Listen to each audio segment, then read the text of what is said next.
मौसम बहार के दिन थे। अम्मी अबू घर में नहीं थे। मेरी भाभी घर में थी, जो कि मेरी हमराज थी। उसने कभी भी किसी को मेरी कोई बात नहीं बताई थी।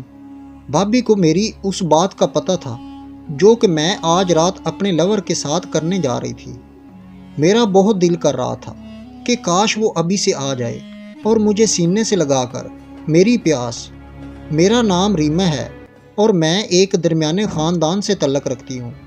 मेरे अब्बू लाहौर की एक फैक्ट्री में मुलाजम थे। डे नाइट ड्यूटी की वजह से वो अक्सर फैक्ट्री में रहते। हमारा खुद का घर भी लाहौर में वाक़ था, लेकिन फैक्ट्री से काफ़ी दूर था। मेरी माँ हाउस वाइफ थी। मेरी उम्र 21 साल थी। मैं खूबसूरत जवान लड़की थी। दराज कद, सफ़ेद रंगत, गोल चेहरा, शोख बड़ी आंखें, बारीक होंठ, जो कि मेरी खूबसूरती का अंदाज़ा था। उसके साथ साथ मेरी सादा पसंद, दूसरों से अलग होती, जो मुझको और हसीन बना देता।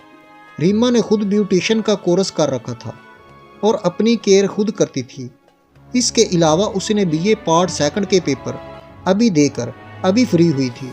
उसे पढ़ाई में कोई दिलचस्पी न थी। उसका शौक़ नावल्स, सोशल ऐप्स और ब्यूटिशन था और इसी वजह से उसने ब्यूटिशन का कोर्स भी किया और घर में छोटा सा ब्यूटी पार्लर का सेट आप बना दिया।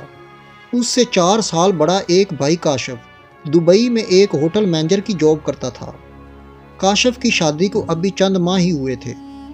रीमा से 2 साल छोटी एक बहन थी, किरण, जो FSC पार्ट फर्स्ट की तुलबा थी। किरण भी हुस्न के लिहाज से रीमा के मद्दे मुकाबल थी। ऐसे लगता था जैसे दूसरी रीमा हो, लेकिन उसका कद रीमा से थोड़ा सा छोटा था। किरण ज़्यादातर पढ़ाई को वक़्त देती थी। उस वक़्त सर्दियों की रात थी। रीमा और किरण का रूम एक ही था। रूम काफ़ी बड़ा था। दोनों के अलग अलग बेड थे, जिनमें कुछ फासला था। रीमा, जो हमेशा की तरह आज भी बैठी फेसबुक देख रही थी, उसने बहुत से ग्रुप ज्वाइन कर रखे थे, जिसमें कुछ अच्छे और कुछ बुरे थे। आज उसका मूड कुछ अजीब सा था, बोरियत सी थी। वो ऐसे स्क्रॉल कर रही थी कि उसकी नज़र एक रोमांटिक तस्वीर पर रुक गई, जिसके साथ एक रोमांटिक कहानी लिखी हुई थी। वो उसको पढ़ने लगी। वो पहले भी ऐसी तस्वीरें देखा करती थी, लेकिन इस तरह की तहरीर पहली बार पढ़ रही थी। वो कहानी को पढ़ते पढ़ते खुद को कहानी में महसूस करने लगी। उसकी धड़कन तेज़ होने लगी। इतना सर्दी के होते हुए उसे गर्मी सी लग रही थी। वो एक हाथ से कंबल को खुद पर ओढ़कर वो जैसे जैसे पढ़ती जा रही थी, उसे अपने अंदर एक अजीब सी फीलिंग का एहसास होता जा रहा था कि अचानक अपने ट्राउज़र के दरमियान से पता नहीं क्या वो आंख बंद करके बेड से टेक लगाकर बैठ गई। अपने होंठों को दांतों में दबाए खुद से कहने लगी, शिट शिट, नहीं नहीं, ओ प्लीज़ नहीं। उसे ऐसे लगा जैसे उसके जिस्म से कुछ बह गया हो। उसे सर्दी में पसीना सा आ गया था। वो धड़कन के सही होने का इंतज़ार करने लगी। वो और आगे कहानी को अब पढ़ना नहीं चाह रही थी।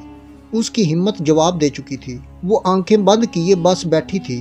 उसे अब खुद पर गुस्सा आ रहा था कि ये क्या हुआ है। उसी लम्हा में उससे दूसरे हाथ से पोस्ट पर लाइक हो गई।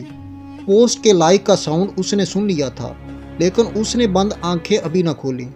कुछ पल बाद उसने आंखें खोली, पोस्ट को अनलाइक किया और जल्दी से वॉशरूम चल दी। फ्रेश होकर आने के बाद उसने मोबाइल दोबारा उठा लिया। उसने देखा मैसेंजर टेक्स्ट का नोटिफिकेशन आया हुआ है।